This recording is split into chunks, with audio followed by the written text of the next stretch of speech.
Olá, bem-vindos ao podcast Tagarelante. Bom, primeiro, se inscreva no canal e ative o sininho. Antes que eu esqueça, porque aí o papo flui e eu acabo esquecendo de falar essas coisas. Gente, o meu convidado hoje, eu até me emociono. Eu já conheço ele tem uns 4 anos, mais ou menos. Foi o meu médico, foi ele que realizou um sonho. Dr. Danilo Ferraz. Ele é cirurgião plástico. Graças a Deus eu conheci. Vamos falar um pouquinho sobre ele, depois ele se apresenta, tá? Referência em mama, 10 anos. Ao longo da última década, atingiu um marco de mais de 1.200 pacientes operadas. Eu estou no meio desse rolo. Pai do Rafinha e do Augusto, lindos. Marido da Giovana, filho da Regina, que é uma graça também, maravilhosa. Aliás, estou com saudade, Regina. Beijos. Doutor Danilo Ferraz. Sou fã dele. Doutor Danilo, por favor. Que prazer estar aqui. Tô entre amigos e Vanessa é uma queridíssima, né?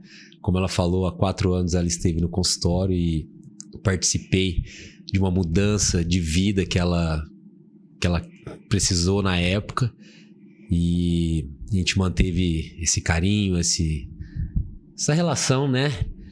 E aí quando ela me chamou para fazer parte aqui, para participar desse bate-papo, dessa conversa, aceitei na hora, foi um prazer.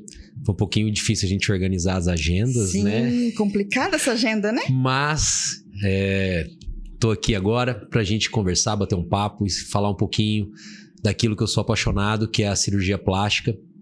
E espero que vocês gostem do assunto, tirem as dúvidas. Vai ser um prazer. Fico também à disposição lá no Instagram, né? Pra quem me segue lá, ou quem não segue começar a seguir, pode mandar as perguntas por lá também, eu acabo respondendo. Isso aí, vamos bater um papo, Van. Vamos 4 anos depois da nossa cirurgia. Vamos conversar. Vamos lá. Eu tenho muitas perguntas, eu coloquei a caixinha de perguntas e as pessoas ficaram curiosas também, muita coisa pessoal, mas vamos deixar o pessoal para o final. Vamos começar com, assim, o importantíssimo. O que é a técnica do sutiã interno?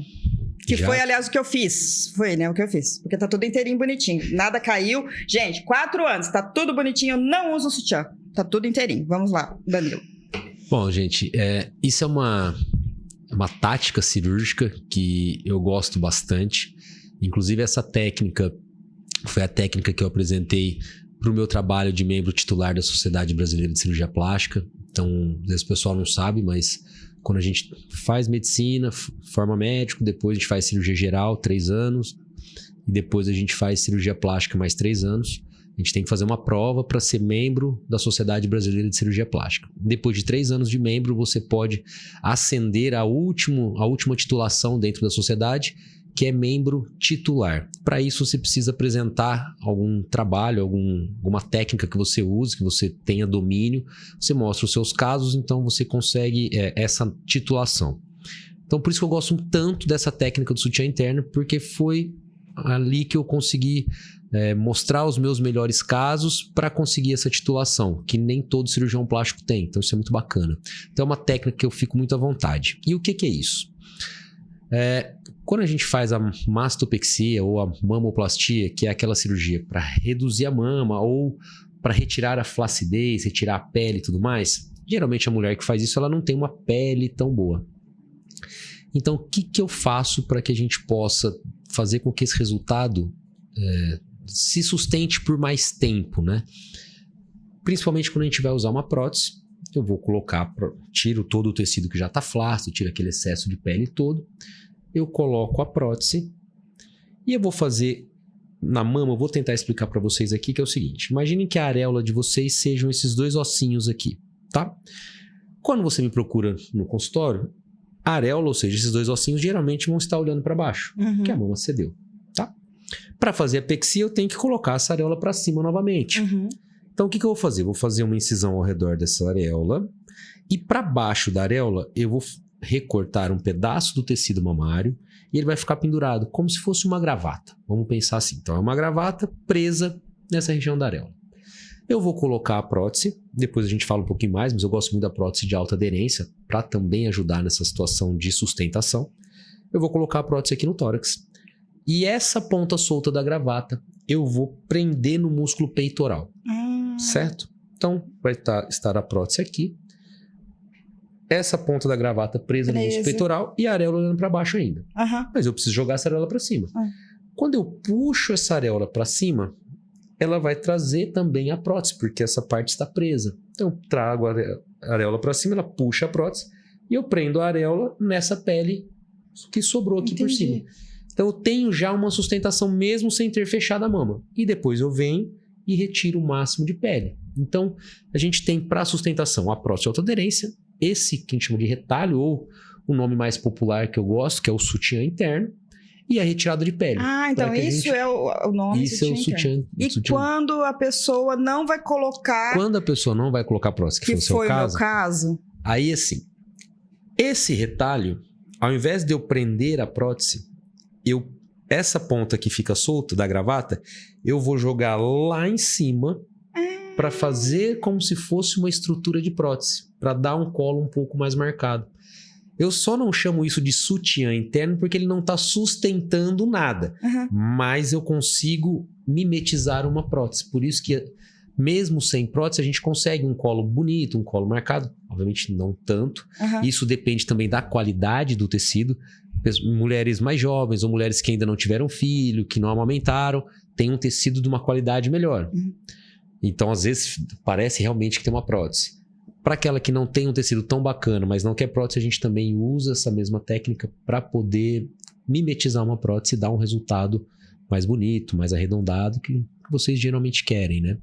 Então, eu gosto muito. Eu sou apaixonado por essa técnica, ela dá mais trabalho. Não é uma técnica fácil, a curva de aprendizado dela é complicada, mas depois que você aprende, fica maravilhoso. Que delícia, gente. Nossa. É possível fazer essa técnica em mulheres que só querem reduzir a mama? Já respondeu. Qual a idade mínima?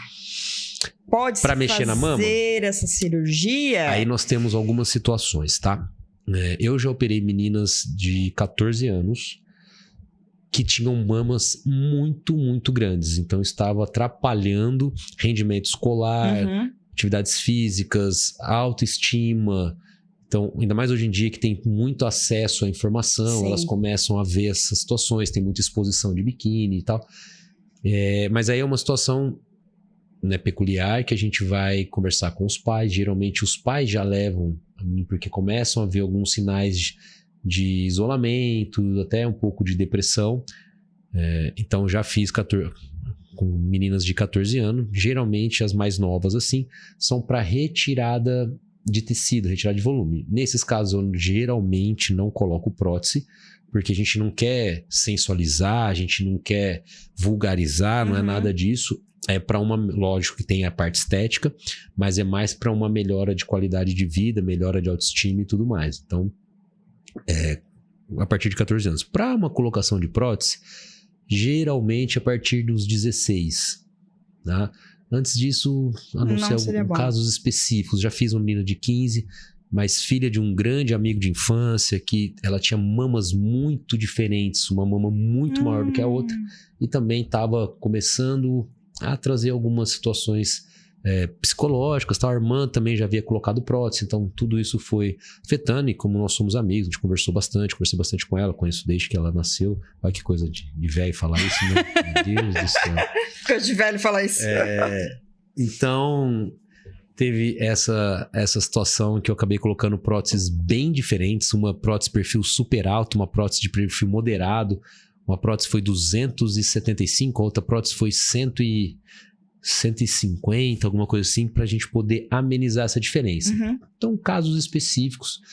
A verdade é, a partir da idade da menarca, ou seja, da primeira menstruação, geralmente após 4 anos a gente consegue já ter uma mama no estágio final ela está pronta, né? Já sofreu todas as modificações. A gente pode pensar em operar a partir 4 anos, mais ou menos, após a primeira menstruação, após a menarca. Mas aí, vamos lá, uma dúvida.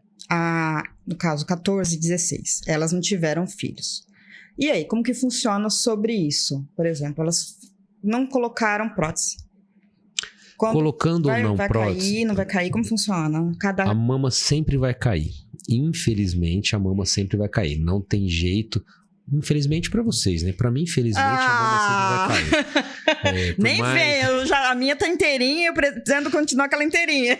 Por mais que a gente faça todas essas técnicas, né? A paciente consegue se manter num peso ideal, não fica nessa oscilação de peso e tal. Eu ia te perguntar isso. A oscilação de peso atrapalha a mama, a gestação atrapalha a mama, enfim.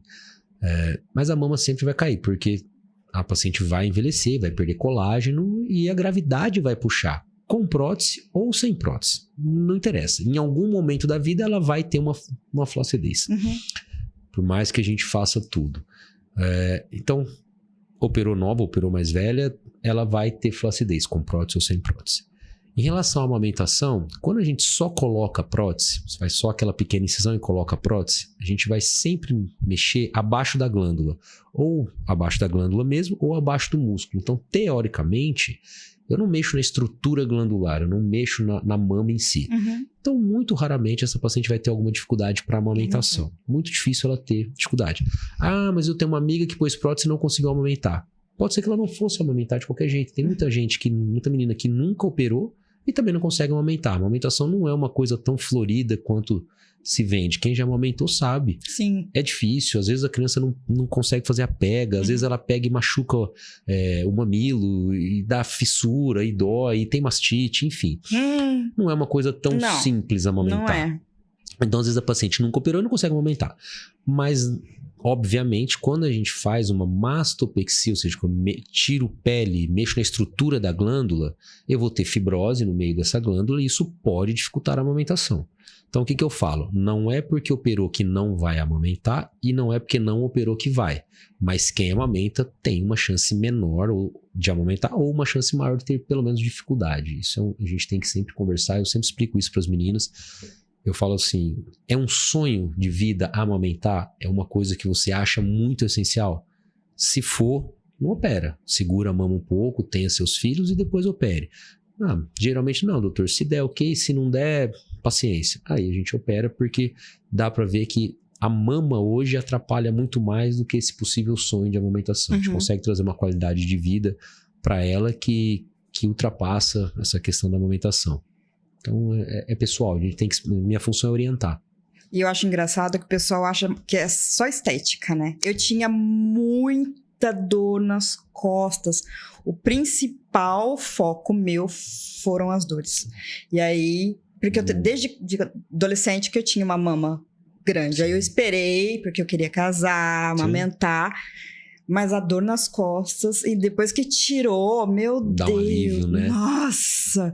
Essa cirurgia é muito bacana. Felizmente, cada vez mais eu tenho sido procurado para fazer esse tipo de situação, né? De reduzir as mamas. E é muito legal, porque no pós-operatório imediato, você deve ter sentido isso. E aí, tá com dor? Não, tô com alívio. É tanto peso. É tanto peso. Parece que tirou aquela coisa, um caminhão das costas. Então, cada vez mais eu sou procurado por esse tipo de situação. Há pouco tempo eu fiz uma menina de 19 anos que eu tirei 1,6 kg de cada mama. Então ela reduziu 3,3 kg de peso no tórax. Imaginem isso no dia a dia de uma menina de 19 anos. Então isso traz depressão. Isso traz aquela vontade de não se mostrar, de não sair. Ela entrou no consultório com uma cara bem chateada, né? Pra dentro e tal. Mas felizmente a mãe conseguiu perceber isso daí. E a gente fez a cirurgia, tá tudo bem, é um alívio, 3,3 kg, isso é muita coisa. Sem contar que existe muito bullying, né? Cada vez mais, né? E como as meninas hoje têm muito mais acesso à informação e também à cirurgia plástica, facilitou um pouco. Não tô falando que é fácil fazer, gente, pelo amor de Deus. Não. Tanto a parte técnica quanto a parte financeira, tudo isso envolve ainda mais em mamas muito grandes. Mas a melhora da qualidade de vida é inacreditável. É inacreditável. É muito legal. A gente vê hoje em dia, né, nas redes sociais, a gente tem os depoimentos e tal. As redes sociais são muito bacanas para isso. E a gente tem bastante depoimento lá no consultório. E é sempre assim, não é, claro, fiquei mais bonita, mas a melhora da qualidade de vida, como a paciente se enxerga, como a paciente encara o mundo, encara parceiro, encara amigos, encara trabalho, encara filhos, encara a vida de outra forma, né? De uma forma muito mais aberta, muito mais pronta, disposta, empoderada, né? Então, a cirurgia plástica tem o cunho estético, mas cada vez mais é um cunho de libertação, de transformação, de tudo isso, né? É muito bacana. Quais são os riscos? Existem riscos? Existem riscos. Felizmente, atualmente, esses riscos são muito baixos, são muito controlados. Tanto que quem já operou comigo, você deve lembrar disso. Primeira consulta, a gente conversa tal. Quando eu vou examinar a mama, a primeira coisa que eu falo é, ó, tá vendo suas mamas? Elas são diferentes. E elas vão ser diferentes depois da cirurgia. Sim, eu lembro disso. Já dá uma assustada. Porque não dá pra ficar vendendo essas perfeições. Aí, não, tudo bem, ó, vamos operar? Ah, vou lá, vou fazer orçamento, vou ver se vai dar. Beleza. Se você for operar, você vai voltar antes da cirurgia e eu vou tentar fazer você desistir de operar. Ah, é verdade, eu lembro disso. Então. Mas que isso, doutor? Mas você tá jogando contra? Eu falei, pois é, sou louco desse tanto. Por quê? Essa consulta antes da cirurgia que eu tento fazer vocês desistirem exatamente é para falar tudo sobre a cirurgia. Eu não gosto de vender um produto. Olha, vai ficar lindo, maravilhoso, confia e vamos. Não, peraí. A tendência é que dê tudo certo, tudo é muito seguro. Mas, vamos falar das mamas. As mamas não vão ser iguais. Pode ter alteração da sensibilidade, pode ter alteração de cicatrização, pode ter necrose de areola, pode ter infecção de prótese. Como que o organismo entende a prótese? Como que é a recuperação, cicatrização? Então eu vou explicar isso tudo para que a gente possa estar junto e vocês, sabendo disso de antemão, o resultado, a espera do resultado é outra e a realização é diferente. Então eu explico isso tudo. E a gente fala mais de riscos locais, né, da cirurgia, de abrir um ponto, ter alguma alteração, cicatrização e tal. Riscos mesmo, assim, risco de vida, essas coisas. Hoje em dia, felizmente, é muito difícil, porque a anestesia é muito evoluída, os medicamentos são muito bons. A equipe que eu trabalho, que é a equipe do SEDAT lá no IORP, são profissionais muito competentes, usam o que tem de melhor, os aparelhos são muito bons. Para vocês terem ideia, a gente faz lá anestesia geral, que é um grande medo de todo mundo, mas a anestesia mais segura que tem. É tudo feito na veia, através de bombas de infusão. O que é isso? Esses aparelhos que vão ser responsáveis por injetar em você os medicamentos que vão te manter dormindo, sedada. Então essas bombas, elas vão perceber se você está dormindo muito profundamente, elas reduzem a quantidade de medicamento. Se você começa a querer acordar, elas põem um pouco mais. Então, elas vão manter você no que a gente chama de plano anestésico. Então, elas vão te manter dormindo com a menor quantidade de medicação possível. Isso é muito bom, porque a hora que a gente terminou a cirurgia, de 3 a 5 minutos, 7 minutos, você está acordada. Porque é pouco medicamento para ser metabolizado. Não é mais igual antigamente, que era aquela geral inalatória. Alguns hospitais ainda usam, porque é um pouco mais em conta. Na verdade, é bem mais em conta. Mas você fica circulando aqueles gases, você fica meio nauseada, vomitando. Lá a gente não tem, muito difícil paciente que vomita no pós-operatório, porque é diferente a anestesia hoje em dia, né? Então não precisa mais ter tanto esse medo. O que a gente tem é respeito. Então a gente tem toda a aparelhagem para caso tenha alguma complicação. O bacana é que o IORP, que o hospital funciona há aproximadamente 10 anos, e apesar de ser um hospital pequeno, há alguns anos é o hospital que mais faz estética na nossa região, de volume de cirurgia. Obviamente não sou só eu que opero, mas o IORP nunca teve nenhum caso de complicação um pouco mais grave em qualquer paciente. Isso mostra a segurança, né? Mas surgiu uma paciente lá que fez uma lipo no joelho, era dançarina do Faustão, só essa história há algum tempo. Isso é fatalidade. São coisas, fatalidades, não tem como a gente explicar uma coisa assim.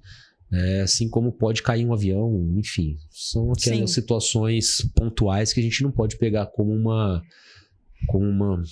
coisa corriqueira, né? A gente tem que pensar no comum.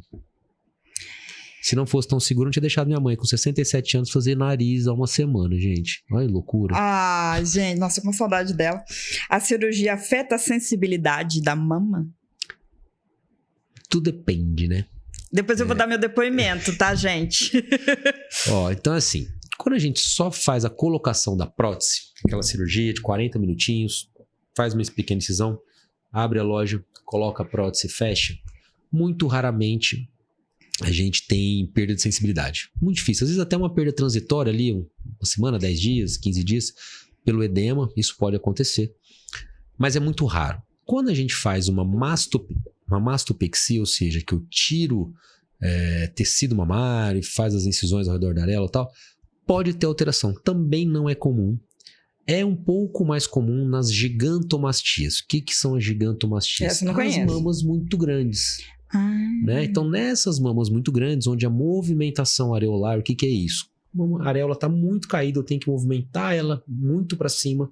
Isso pode ser mais comum de ter alteração da sensibilidade e até necrose, os casos mais severos, né? Muito raro, obviamente. O paciente que é tabagista também tem um risco um pouco maior de alteração de sensibilidade, mas não é uma coisa com muita frequência, não. É bem raro perder sensibilidade. Mulheres que querem colocar as próteses. Ok. Elas escolhem o tamanho ou você orienta? Esse tamanho é o melhor para você? Como que funciona isso? Elas escolhem até certo ponto, né? Tipo assim, Porque vamos colocar um negócio desse tamanho, né? Mas nem é isso. O que acontece assim, doutor, eu quero colocar 305. Porque a minha amiga pôs e ficou lindo nela. Tudo bem, mas sua amiga tem 1,52 m, você tem 1,77 m, sua amiga pesa 30 kg, você pesa 70. Não é a mesma prótese, né? Então a gente tenho que tentar entender o que você quer. Eu quero uma mama grande, eu quero uma mama pequena. Você quer uma mama grande? Beleza, mas a mama grande pode acontecer isso, ficar mais rápido, acontecer isso, pode dar estria. É isso que você quer? Não, nunca tinha pensado por esse lado. Então tem que dar todas as informações técnicas de uma mama grande. Eu quero uma mama pequena. Então, e a gente vai tentando. Porque além de peso, altura, tipo de pele, tamanho de tórax, tipo de tórax, enfim, tudo isso. São vários detalhes, detalhes. Tem ainda a questão do volume da mama. Às vezes uma paciente que colocou 300 pode ficar menor do que uma paciente que pôs, sei lá, 200. Porque às vezes a paciente pôs 200 tinha uma mama já por baixo. Então a gente soma, né?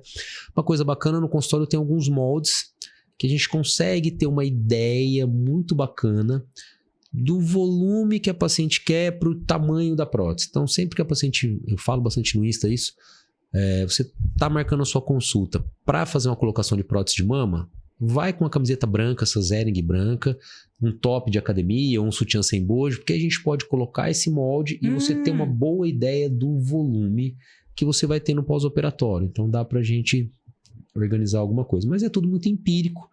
Às vezes a gente tem que fazer algumas medidas de tórax. O mais importante é eu tentar entender o que ela quer e oferecer para ela o que vai conseguir chegar no que ela quer.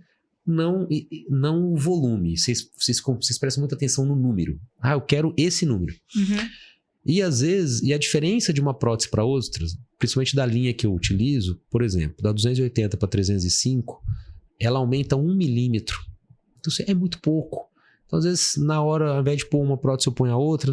Mas é 1 milímetro. Então, você também explica 1 milímetro no tórax. Não é o que mudou a sua vida. É tudo um mais ou menos ali. Mas dá pra acertar. É mito? A pessoa que coloca prótese 10 anos depois tem que trocar? Isso é mito? Hoje em dia... Porque antigamente falavam sobre isso. Antigamente era e hoje em dia, infelizmente, não é mais. Infelizmente? Pra mim, né? Essa tal de tecnologia tá acabando com a minha vida. Oh, meu Deus do céu, que dó, gente! Mas assim, não tem mais essa obrigação de troca. Realmente isso caiu por terra. Mas as meninas trocam.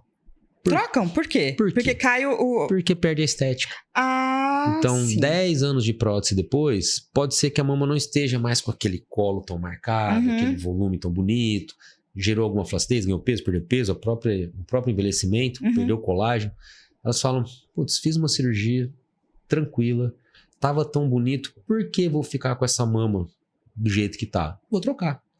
Mas não mais por uma questão obrigatória da prótese, né? Como antigamente a gente tinha. E na verdade existia isso antigamente também, porque não se sabia, né? A prótese é uma situação nova.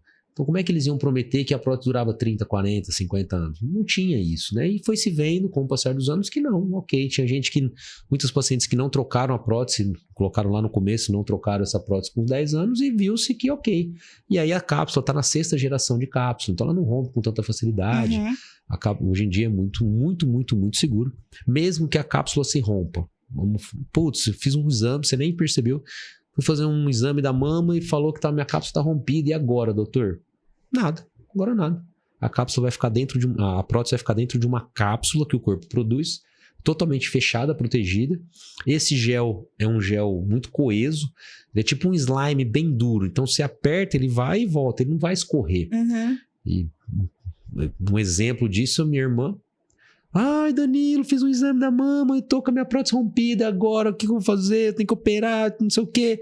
E ela já teve câncer de mama, a gente fez reconstrução. Então, a mama que quanto menos você mexer, melhor. Eu falei, tá, e daí? Como é que você descobriu? Fiz o exame. Você não sabia, né? Não. Por que você mexer? Ah, tá rompida. E daí? Deixa lá. Num momento oportuno, quando a gente realmente precisar mexer nessa mama, tiver alguma alteração estética, a gente vai, aproveita e mexe. Mas mexer porque tá rompido. Você não sabia que tava rompido, não alterou a estética, não te dói, não tem nada, deixa quieto. Você já deu a deixa. Pacientes que tiveram câncer de mama e querem procurar, podem colocar... Pode. Como funciona, por exemplo, essas mulheres têm que fazer os exames de tempos em tempos, né? Vai fazer do mesmo jeito, vai fazer da mesma forma. Mamografia pode, de boa. Depois de um ano.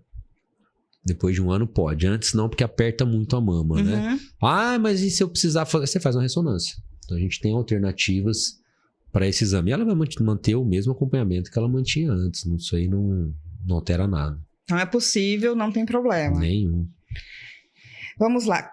Existe critério, por exemplo, qualquer mulher pode fazer a técnica do sutiã interno? Ou você tem que avaliar? Não, essa não tem como. A princípio, quando é mastopexia, qualquer mulher pode fazer a técnica do sutiã interno. E o bacana é que a técnica do sutiã interno ela pode ser feita várias vezes.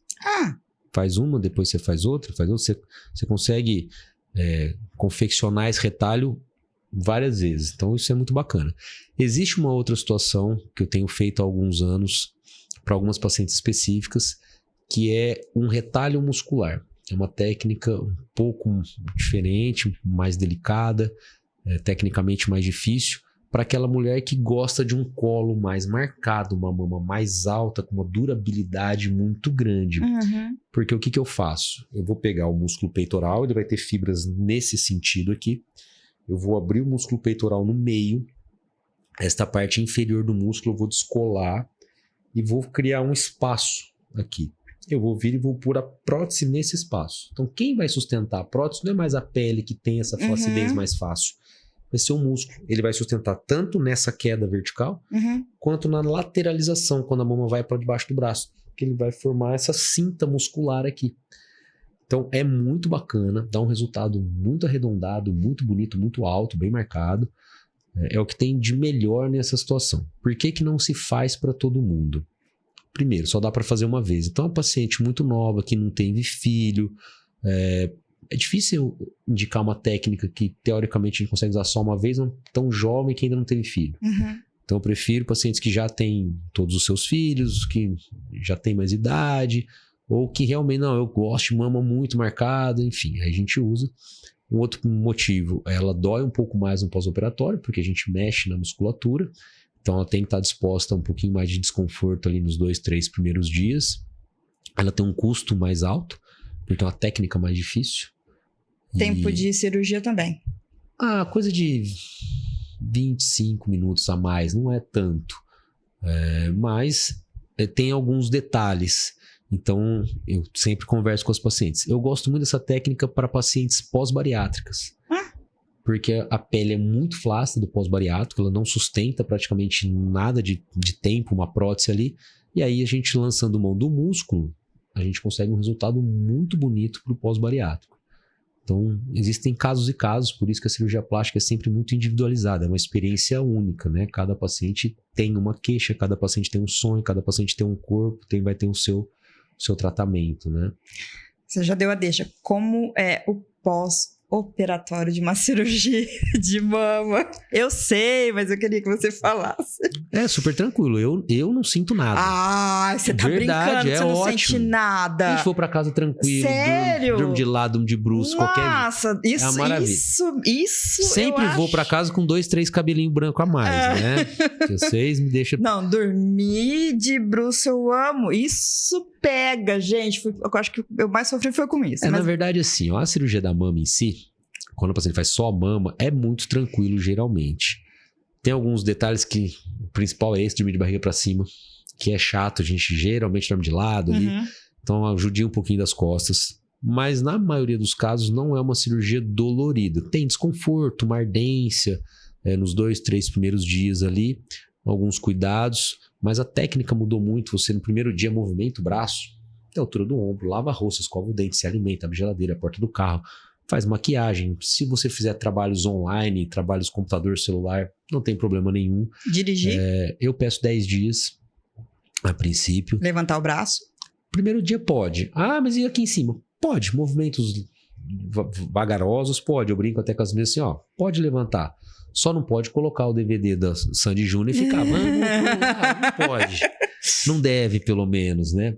Mas mudou bastante, né? Eu falo, antigamente, até as mulheres trabalhavam menos, elas eram mais caseiras, então você podia pedir para elas ficarem mais... Ó, não mexe o braço, fica com o braço quieto, fez uma cirurgia, então... Como é que você fala isso hoje? Não. Todo mundo trabalha em casa, trabalha fora, um monte de atividade, enfim. Como é que você fala, ó, 30 dias parado? Não tem jeito, ninguém operaria. Então as técnicas tiveram que ser recicladas e serem melhoradas para a gente poder oferecer um pós-operatório seguro, menos doloroso, mas com muita liberdade, né? E qual é o tempo que, assim, a partir de quanto tempo você libera? A partir de agora você está liberada para dirigir, assim, bom, dirigir você falou, mas então, para mais ou tudo, menos carregar assim. peso, namorar, tudo? 10 dias, geralmente, para dirigir. E aí a paciente já fica bem mais à vontade. Eu peço uns 40 dias para dormir de lado, tá? 90 dias para dormir de bruço, tá? Namorar, a princípio pode no primeiro dia. Fez só a mama, mas tem que ter um grande cuidado. Você vai estar inchada na mama, mas vai estar inchado o corpo todo. Então, vai depender muito do casal, da confiança que o casal tem entre si. Porque se ela sentir alguma coisa, vai ter que parar. Então, depende. Se a gente for ver preto no branco, o que eu falo para os pacientes? Essa aulinha que eu até fiz no Insta uma vez, um Reels, e gerou um monte de rolo, né? Diga. Que é assim, ó. Com 30 dias, mais ou menos, dá para voltar a namorar com a mama. Uns 40 dias, vai. Quem fez mastopexia. Quem fez só prótese, não. Mas mastopexia, que é uma cirurgia um pouco maior, 40 dias dá para voltar a namorar usando a mama. Só que o parceiro vai ali, pôr a mão, beijar de leve, uma coisa bem discreta, paciente deitada, parceiro por cima, ela quietinha ali, ok. Mais uns 10 dias, ela pode ir por cima do parceiro, mais de sutiã, porque faz o movimento de balanço, ela não vai estar ainda tão confiante. E usar um sutiã específico, né? Usando um sutiã cirúrgico, aquele lindo e tal. Pode até pôr um sutiã mais bacana, mas com alça, para aquele momento de intimidade. Então, vai fazendo movimento, ela vai sentir desconforto, mas ok. Mais uns 10 dias, tira o sutiã, vai por cima, vai sentindo esse movimento, esse balanço, tudo bem, como é que tá indo. Põe a mão, parceiro, vai entendendo essa dificuldade. Ok. Mais uns 10 dias, parceiro pode ir por trás, porque aí ela vai estar com a mama pendurada e balançando. Então, diz sutiã. Vai sentindo, parceiro põe a mão, ela sente, tá ok, vamos indo devagar, beleza. Mais uns 10 dias, essa posição, tira o sutiã, mama pendurada, balançando, vai ter desconforto, vai tracionar, tal, mas já uma coisa muito mais tranquila, que ela consegue ir entendendo aquilo, muito bem. 90 dias, 50 tons de cinza. Aí pode fazer o que você quiser.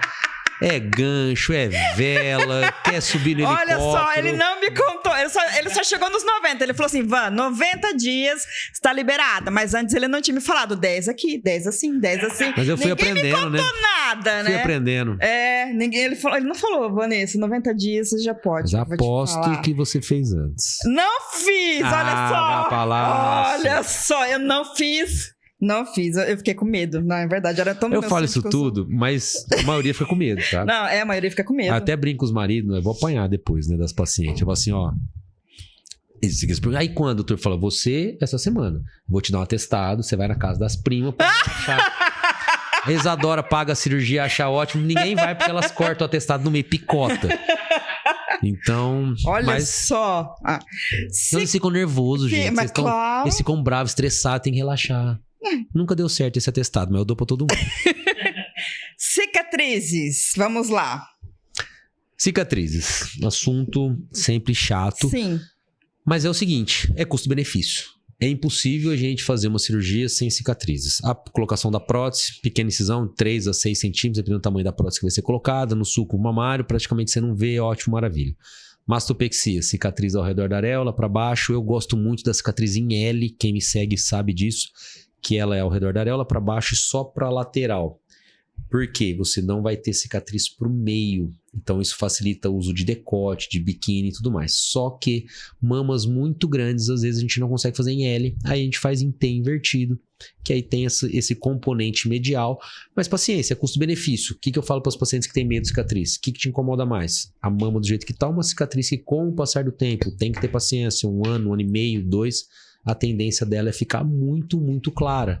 Muito imperceptível. Mesmo que ela não fique imperceptível, fique um pouco mais alargada, do jeito que você acha que não tá tão bacana, ninguém tá vendo, só o parceiro vai ver, você vai ver em alguns momentos, então você vai ter um colo mais marcado, nas roupas, tudo muito mais bonito. Com a cicatriz é custo-benefício, não tem jeito.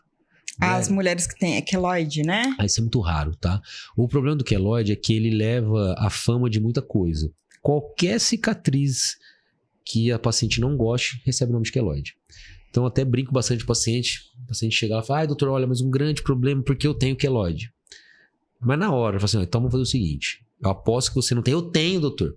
Então, se você tiver, você ganha a cirurgia. Se você não tiver, você paga 2 vezes. Não, mas, não, então tá, mas olha aqui, quando eu vou ver a cicatriz, é uma cicatriz que alargou, uma cicatriz que não tá do jeito que ela imagina que vai ter, mas não é. Queloide é uma doença, pessoal. Queloide é uma patologia da cicatriz. O que ela traz? Uma cicatriz muito alta, que não respeita as bordas da lesão, não respeita as margens. Então, a lesão é para ser fininha, ela corre para fora da borda da lesão e ela tem sintomas, ela dói, ela coça, ela arde. Então, é difícil, é diferente. Só que caiu-se no gosto popular, qualquer cicatriz feia é queloide. Queloide é raro em pessoa de pele clara, ele é um pouco mais comum em pessoas de pele negra e os orientais. Aí a gente realmente tem uma tendência um pouco maior. E hoje em dia também a gente consegue tratamentos para o queloide, tem a beta-terapia que é muito eficaz. Então a gente opera a paciente, no mesmo dia ou no outro dia ela começa esse tratamento, que é como se fosse uma radioterapia, assim. É uma radioterapia, né? Que faz na cicatriz mesmo. Então isso ajuda bastante. Eu fiz uma paciente há uns 40 dias que ela já havia feito uma mama, já havia feito uma mamoplastia redutora e ela teve uma alteração queloidiana na cicatriz. Então a gente operou ela mesmo assim, porque a estética não estava bacana, coloquei uma prótese, utilizei a técnica do sutiã interno, porque ela tinha um sutiã interno muscular, né, a alça muscular mesmo, porque ela tinha uma flacidez de pele muito grande, ela queria um colo mais marcado e tal. Então, fiz isso para ela e a gente começou a beta-terapia, esse tratamento para queloide. Por enquanto, ela não teve nada ainda, a cicatriz está bem bacana. Então, também, quem realmente tem esse tipo de situação, hoje em dia a gente consegue tratamentos que são bem eficazes. As mulheres que fazem mama, no pós-operatório, elas têm que fazer alguma coisa? Alguma técnica? Nada. Para poder... Hoje em dia a gente é só faz o sutiã mesmo? Hoje em dia tem o taping, que é bem legal, que ajuda na situação de eu tenho visto você colocar. Na minha época não tinha taping. Não taping. tinha, é uma coisa relativamente nova. É muito usado para lipo, né, principalmente, mas nas mamas, na abdominoplastia. Na verdade, hoje em dia, todas as cirurgias é feito o uso de taping porque reduz o inchaço, reduz o roxo, reduz a sensação de estar tudo meio solto. Então, é bem legal essa situação aí das fisioterapeutas. A gente usa bastante mesmo. Galera, eu abri a caixinha de perguntas, muitas pessoas perguntaram, eu deixei as perguntas pessoais agora para o final. Antes de ir para as pessoais, eu queria que ele falasse assim, alguém que tem esse sonho, que tem essa vontade de operar, só te procurar, o que você fala sobre isso? Vem tranquilo, depois eu vou dar meu depoimento, viu, gente? Vem tranquilo, a cirurgia é tranquila, eu sei que é. O que você fala para essas pessoas? É isso, tem que dar o primeiro passo, né? Você tem que ver o que te incomoda, né? Se é a mama, se é o abdômen, se é um acúmulo de gordura em algum lugar, se é uma orelha em abano, se é um excesso de pele na pálpebra, se é uma papada, um meio de coxa, região vaginal, o que te incomoda e procura profissional. Se vierem procurar, vai ser um grande prazer. Me chama lá no Insta, DR Danilo Ferraz, ou manda uma mensagem para a Fabi, minha secretária. Vai ser um prazer receber vocês no consultório. Inclusive, a gente está aí quase abrindo um consultório novo, um consultório totalmente pensado. Você não tá sabendo? Ninguém me contou. Então Ai, se não me chamar pra inauguração. Vai ter inauguração? Deve ter, né? Deve ter festa. Mas se não me chamar, meu Deus do céu. Então a gente vai estar de casa nova para receber vocês, um ambiente todo pensado. Nossa, mas o ambiente antigo já é tão gostoso, tão lindo. Mas vai ser melhor ainda, se tudo der certo e tá dando. Então vai ser todo pensado para receber vocês, né? Todo o fluxo, tudo realmente para oferecer o atendimento premium, para vocês terem uma experiência muito bacana com cirurgia plástica. Vocês vão ver que ele vai trazer um conforto a mais, a gente vai conseguir ter algumas situações ali bem interessantes, porque é uma fase que vocês chegam lá muito carentes, né? Com essas situações de estarem tristes com o corpo, um pouco depressivas, né? Achando que, poxa, será que eu mereço isso? Principalmente assim, eu sou só mãe, eu não tenho nem o direito de cuidar de mim, tudo com meus filhos, eu preciso voltar a ser mulher, mas será que eu mereço? Então tem toda uma situação psicológica envolvida e, obviamente, vocês merecem, né, voltar a se sentir bem até para poder cuidar da família, trabalhar e, enfim, tudo isso. Então a gente consegue oferecer isso tudo para vocês, uma situação bem bacana, uma experiência diferenciada. E isso conta muito, né? Eu gosto de falar que Rio Preto, felizmente, existem muito bons cirurgiões, são formados, as pessoas aqui se formam muito bem, nós temos uma medicina muito de ponta, muito avançada. Então, o que vai diferenciar um cirurgião do outro ali é a experiência, o atendimento, a técnica de cada um, o carinho, a atenção nos detalhes, o atendimento antes, o atendimento depois. Porque quando dá tudo certo, maravilha. Teve alguma complicação e está todo mundo sujeito a ter complicação, que faz parte até da conversa do pré-operatório. Como vai ser esse atendimento depois? Então, a gente sempre tenta abraçar vocês e recebê-los como se fosse de casa mesmo. Tanto que a gente faz tanta amizade e esse carinho vai por muitos anos. Eu tenho paciente que às vezes operou faz 3, 4 anos, manda mensagem, doutor, tá, daqui é paciente e tal. Você tem algum pediatra para me indicar? Porque eu confio tanto que quem você falar eu vou. Então a gente cria essa situação, é muito bacana. Aí depois a gente volta 4 anos depois e ainda chama para um podcast, né? Você vê que legal. É isso. Vamos às perguntas mais íntimas. Mentira, calma, não assusta não, tá? Agora eu vou responder tudo também. Qual foi a sua motivação para se tornar um cirurgião plástico? Pergunta dos internautas. Eu não sei até hoje por que cargas d'água eu virei cirurgião plástico. O que eu posso falar para vocês, e essa pergunta é muito recorrente, assim, que desde que eu sou pequeno eu queria ser cirurgião plástico. Não sei, minha mãe sempre fala que eu gostava de ver sangue. Tomava sangue de canudinho, o pessoal fala, né? Maluca, assim, sabe? Mas eu não tinha médico na família, nenhum médico na família. Fui o primeiro, depois minha irmã acabou fazendo, tenho primos que fizeram, mas eu que acabei puxando essa fila. Eu lembro alguma coisa que a gente tinha meus pais tinham um grande amigo que era cirurgião plástico. Então pode ser que tenha vindo dele. Eu lembro de uma história que na época ele trabalhava muito com traumas de face e ele estava fazendo um estudo e eu escutei ele falando em algum momento da infância que ele pegava crânios, punha num canhãozinho e arremessava na parede para ver como quebrava em cada velocidade, que tipo de fratura, para poder pensar em tratamentos das fraturas de face. Nossa, que legal. Então imagina, eu ali já gostava de plástico, gostava de sangue, gostava desse rolo todo, escutando um cara falando que pega um crânio e joga na parede para ver como quebrou. Então assim, aquilo também meio que ficou no meu subconsciente. E aí eu fiz medicina, não mudei, sempre eu vou ser cirurgião plástico. Eu nem sabia direito também. Nem sabia direito que rolo que eu tava me metendo. Mas foi isso, não tem assim um evento, uma coisa que justifique essa loucura toda, não. Eu acho engraçado, o Danilo sabe. Minha filha na época tinha acho que 9 anos. Agora ela já mudou, virou adolescente. Adolescente a gente muda, né?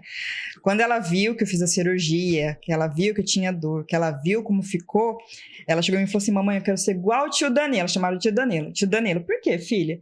Porque deixa as pessoas mais bonitas. Então, naquela época, ela queria ser uma cirurgiã plástica. Hoje eu já não sei, muda a cabeça, né? Mas naquela época, de repente, isso fica gravado na cabeça dela. Vai saber. Vai saber, eu te conto depois. Bora. Qual a sua rotina diária, pessoal e profissional? Eu sei que você malha, porque eu vejo lá você malhando, tá viajando, tá malhando, gente. Não, vai viajar, vai curtir. Viaja, malha, tem as crianças, tem esposa. Como funciona essa rotina?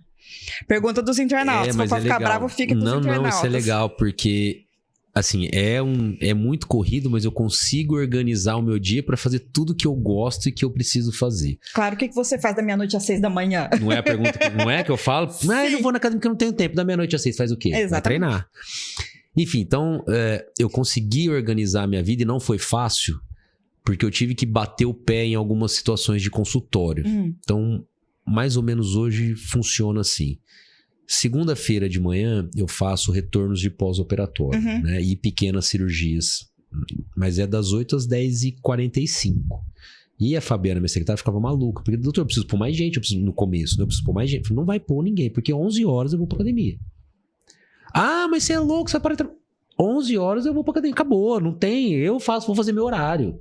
Ah, mas não pode. E foi difícil implementar isso na minha rotina. Então, segunda-feira, às 11, eu atendo das 8 às 10h45, 10h50 e vou pra academia das 11 ao meio-dia. Eu preciso disso. Eu me sinto bem na academia, faz bem pra saúde. E eu vendo estética, eu vendo qualidade de vida. Eu cobro das pacientes que eu não opero que eu opero com bisturi, não com a varinha do Harry Potter. Não existe milagre. Elas precisam entender que a cirurgia é uma parte do tratamento, né? Se elas não se mantiverem depois, não vai adiantar, vai perder a cirurgia e tal. Então, segunda é isso, das 11 ao meio-dia, academia, consultório depois das 2 às 6h30, 6h40, aí não tem hora, 6 horas, teoricamente, a Cris que sabe disso, que é a minha professora de violão, das segunda às 6 da tarde eu tenho aula de violão. Às vezes atrasa um pouco, mas a gente faz. Aí, geralmente, segunda noite eu encontro os amigos pra jogar poker, que é um esporte que eu gosto muito. Antigamente jogava mais, já fui bom, agora só brinco Eu ia te mesmo. perguntar dos hobbies, já engata na pergunta. Já vou falar eu sei tudo. Que tem não, tênis, já vou emendar, né? vou emendar golfe, tudo. Né? Já teve tênis, mas aí o cotovelo não aguentou. Agora tem golfe. Tem, vou falar. Então aí, essa é a minha segunda-feira, geralmente.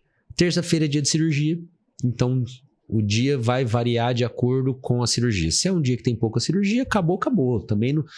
vai ter pouca, marca a gente no... Não, acabou, eu vou pra casa, vou curtir os meninos, vou jogar meu golfe, vou pra academia, vou estudar, vou resolver, cortar cabelo, vou fazer as coisas que eu preciso. Ou eu vou ficar no hospital até as 10 da noite, depende da época do ano. Mas as terças-feiras, a princípio, é isso. Acabou. Não tem essa de, acabou em caixa, meu Deus. Não. Às vezes acaba, sei lá, mês, acaba, eu tenho só uma prótese. Das 7 às 8, acabou, vou pra casa, não tem vergonha nenhuma. Organizei minha vida pra isso, pra curtir.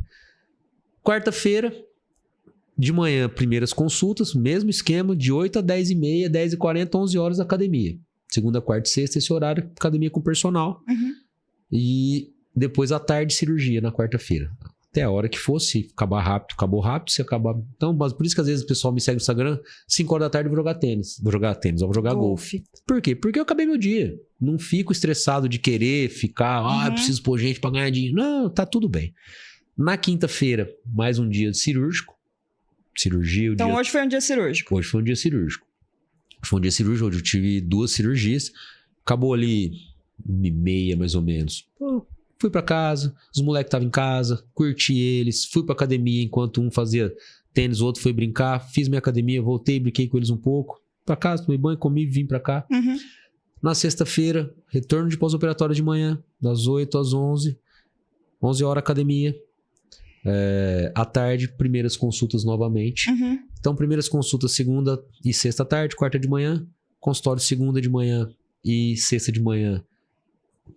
Retornos e pré-operatórios. E os outros dias cirurgia aí depende. E final de semana curte? Aí, final de semana, golfe, academia, molecada. Academia eu tento ir todo dia. Por exemplo, ontem que eu não ia conseguir às 11, eu fui às 6. Eu não deixo faltar a academia. Eu não posso perder isso porque a cirurgia me consome demais. Você vai fazer uma lipo. Você tem que ficar 2, 3 horas ali, que é esse movimento de vai e vem. Nossa. Se eu não tiver com um preparo físico bacana, eu não vou conseguir entregar o melhor. Eu vou cansar no meio da cirurgia. Demais, eu parei de jogar tênis por isso. Eu tava com epicondilite bilateral, não tava conseguindo pegar os meninos no colo. Aí o tênis força muito, o beach tênis. Eu não consegui começar a jogar porque eu tenho medo de machucar o cotovelo. O golfe machuca um pouco, mas é um esporte um pouco mais leve, assim, do que essa pancadaria que são esses outros, né? Então a minha praia mesmo é academia, aeróbico ali, enfim. Eu adoro viajar também, né? Sim. É outra coisa que o pessoal fala, mas vai viajar de novo? Vou viajar toda vez que der, vocês podem ter certeza que eu vou estar viajando. Principalmente depois da pandemia, que eu vi tanta gente cheia de dinheiro que não teve a oportunidade. Eu escreveu, não leu, tô indo embora. Tô viajando. Faço as viagens de 10 dias ali. Ai, gostoso, hein? Eu adoro conhecer o mundo. Como você equilibra a sua responsabilidade de pai e médico? Mais ou menos isso, né? Você conseguiu dividir. colocar, mas eu pus você ordem na conseguiu casa. fazer coisas que muita gente não consegue. Eu não me tornei escravo da minha profissão. E isso muita gente se torna, né? Que é aquela coisa de ganhar. E uma coisa que eu sempre falei pra Giovana, no começo da carreira, não foi fácil, né? Os primeiros 6 meses eu operei 3 pacientes. Uma amicíssima nossa, que até é a madrinha do meu filho, uma amiga dela e depois mais uma paciente. 6 meses eu fiz 3 cirurgias. Por quê? Eu nunca fiz cirurgia a preço de banana. Doutor, você vai falar isso, vô? E a Giovana ficava brava comigo porque eu não abaixava o preço, eu não operava. Eu falei, Giovana, calma, a gente nunca teve nada. Eu preciso operar por um valor que eu consiga entregar o meu melhor sempre. Eu não posso ir pra lá operar pensando, putz, vim aqui, essa paciente pagou pouco, vou fazer de qualquer jeito. Aí daqui a pouco eu começo a melhorar o padrão de vida, eu vou aumentar as contas, eu vou ter que operar muito, eu vou ter que fazer muito volume, eu não vou conseguir atender as pacientes no consultório do jeito que eu quero, nos horários que eu posso, nos horários que eu tenho para elas. Eu não vou conseguir fazer uma cirurgia que eu tô com a cabeça tranquila. Putz, essa paciente me procurou não porque eu sou o mais barato, ela veio comigo porque ela quer ser operada por mim, ela quer passar por essa experiência. Então eu vou sempre entregar o melhor possível. Eu vou ter 1, 2 cirurgias no dia ali, cirurgias que eu sei que eu tô sendo valorizado, eu tô tendo um prazer enorme de estar lá, eu tô sendo bem remunerado para isso, então eu tô com tesão ali de estar, sabe? Então eu vou sempre tentar entregar para elas o melhor possível. Se eu precisar desmontar uma mama inteira, os meninos lá do hospital sabem. Às vezes eu tô acabando, eu desmonto tudo, não gostei, vou fazer de novo. A minha foi um caso, que eu lembro, você falou. E eu já cheguei a fazer mama 2, 3 vezes, pra ficar o melhor possível. Eu lembro que você falou a mim. Fica idêntico? Nunca. Mesmo assim, não fica. Mas se ela me escolheu, hoje eu sei disso, e isso foi difícil, porque você não tem nenhum paciente falando bem de você, você tem um preço bacana. Pô, mas por que esse cara tá... Hoje não, hoje as pacientes vêm indicadas, elas sabem disso tudo, desse carinho, desse atendimento, das técnicas, do cuidado. Então, hoje é mais fácil. E aí hoje eu consigo dar atenção para todas. Todas têm meu celular. Elas até perguntam, doutor, eu mandei mensagem sábado, você respondeu, eu respondo. Por quê? Ela me procurou por mim, não pelo preço. Então, eu tenho a obrigação de oferecer o meu melhor sempre. E aí eu tô sempre de bom humor, eu tô sempre contente, porque eu tô fazendo o que eu gosto, sendo bem pago para isso. Eu tenho tempo, eu consegui organizar para não ser escravo do que eu faço. Não pode ser uma escravidão, tem que ser um tesão de estar lá. Então, hoje eu consegui chegar eu falo que minha qualidade de vida é muito boa, muito, eu não posso reclamar de nada. Planos para o futuro? Crescer, sempre conseguir atender cada vez melhor e entregar para vocês uma experiência cada vez mais bacana. Por isso que a gente trabalha bastante, apesar de parecer que não, quando a gente está trabalhando ali, é muito focado, porque a cabeça está sempre ali. Trazer para vocês o consultório novo com essa experiência ímpar. A gente tem alguns projetos aí um pouco maiores para um futuro próximo, que vocês logo mais vão estar sabendo também, mas sempre pensando na experiência. Eu comprei um flat para receber as pacientes de fora. Fiquei sabendo, achei o máximo. Muito legal, porque as pacientes sabem que vão ser bem acolhidas, que vão ter onde ficar. Então, cada vez mais eu atendo pacientes que me procuram de fora pela questão das mamas, já operaram e não gostaram. Então, elas vêm, então, hoje em dia tem já uma estrutura montada para recebê-las, para elas ficarem acomodadas, confortáveis, tudo muito próximo ali, né? Tudo muito integrado, tem toda a parte de concierge. Então, assim, muito, muito bacana, muito legal. A gente sempre pensando na experiência, porque operar é o de menos, eu acho, né? A gente já conseguiu chegar nesse patamar de oferecer a experiência completa? Gente, eu vou dar agora o meu depoimento. O Danilo sabe que eu, na época, 2019, eu fui em 2 outros médicos, fui nele, me indicaram ele. Além de várias coisas, o que me encantou. Tudo que ele falou realmente é verdade. Ele dá o número do celular. Ele fala, é o seguinte, a verdade, por exemplo, vou fazer vou te convencer a não fazer. Aí eu falei, não acredito. Então ele fala isso, ele dá um suporte, o ambiente é maravilhoso, mas a mãe dele, ela ainda tá lá, Regina? Graças a Deus, se ela for embora eu vou junto. Ela ajudou, ela orientou, e aquilo que ele falou, eu cheguei super triste, a minha mama desde 14, 15 anos era gigantesca, era aqui embaixo, e eu falei, não, eu vou ter minha filha, fui procurá-lo, e foi a melhor coisa que eu fiz na minha vida. Super bem atendida. Não estou falando isso porque ele está aqui, mas estou dando o meu depoimento. A melhor coisa que eu fiz na minha vida, além da minha filha, foi a minha mão. Não fiquei com... A minha cicatriz é praticamente invisível. Não tenho queloide. Não tenho queloide. Assim, ficou aquela cicatriz que você falou. Tem 4 anos. Sim. Hoje eu tô com sutiã, mas eu não uso sutiã. Hoje eu tô com sutiã porque essa blusa fica abrindo. Eu não uso sutiã. Eu tinha perguntado pra ele, tem que usar? Não tem que usar? Ele falou, fica à vontade. Não uso sutiã. Tá do jeito, parece que eu fiz a cirurgia. Tá, exatamente, porque eu fui batendo fotos. Então, do jeito que tava. Eu amei. Me tirou um peso gigantesco. O pós-operatório foi muito tranquilo, muito tranquilo. E aproveitar e agradecer, que eu nunca agradeci assim. Mentira, já agradeceu assim, gente. Para todo mundo ouvir, agradecer. Você foi um anjo na minha vida. Eu espero que as mulheres que queiram realizar esse sonho procurem o Danilo, que ele é muito atencioso. Nossa, não tenho o que falar, meu Deus, é tanta coisa. Eu terminei a cirurgia, fui pro quarto, ele foi lá, me explicou, me mostrou, fotografou. Eu tenho as fotos até hoje? Isso é importante. Tenho as fotos até hoje, fotografou, me mostrou. Eu comparo o antes e depois, é incrível, ficou assim, sensacional. Eu ainda falei que eu quero voltar para fazer o abdômen, vai ser um outro assunto. Eu preciso voltar para fazer o abdômen. Vai ser um prazer novamente. Isso será os próximos capítulos. Mas, realmente agradecer imensamente desde o primeiro momento. Imagina. Agradecer as meninas, agradecer a Fabi, a sua esposa, a sua mãe. E obrigado por ter vindo aqui, aceitado o nosso convite também. Imagina. Prazer enorme. Já aproveita e fala sobre o endereço do consultório, ou consultório novo, ou quando nós teremos o consultório novo, as redes sociais, pode passar tudo. Vamos lá. Primeiro, obrigado, pelo convite, Van. Carinho enorme por você, e essa oportunidade de conversar com as pessoas e orientar, explicar, tirar dúvidas de um assunto que é muito, muito comum e às vezes ainda é um tabu, Então esse espaço é muito bacana, espero que tenha ajudado bastante. E para quem quiser, saber um pouco mais, pode me chamar lá no Insta, Dr. Danilo Ferraz, vai ser um prazer receber vocês lá. Lá tem muito vídeo explicativo, tem muito depoimento, tem muita informação, todo dia tem coisa nova. É um canal feito para vocês. Então, interagirem, encaminharem, perguntarem, sempre um prazer.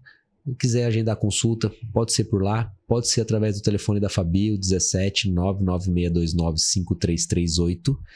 Eu não vou passar o telefone o endereço, porque vou mudar, mas o telefone vai junto com a gente.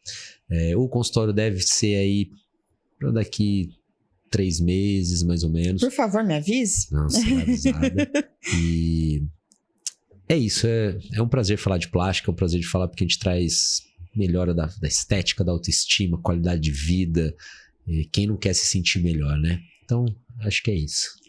Gente, então muito obrigada por vocês estarem assistindo. Por favor, sigam o Danilo. Vai estar o Insta dele, todos os detalhes no vídeo. Lembrei, se inscreva no canal e ative o sininho. Eu nunca lembro dessas coisas. Gente, uma ótima semana e até o próximo episódio. Beijo.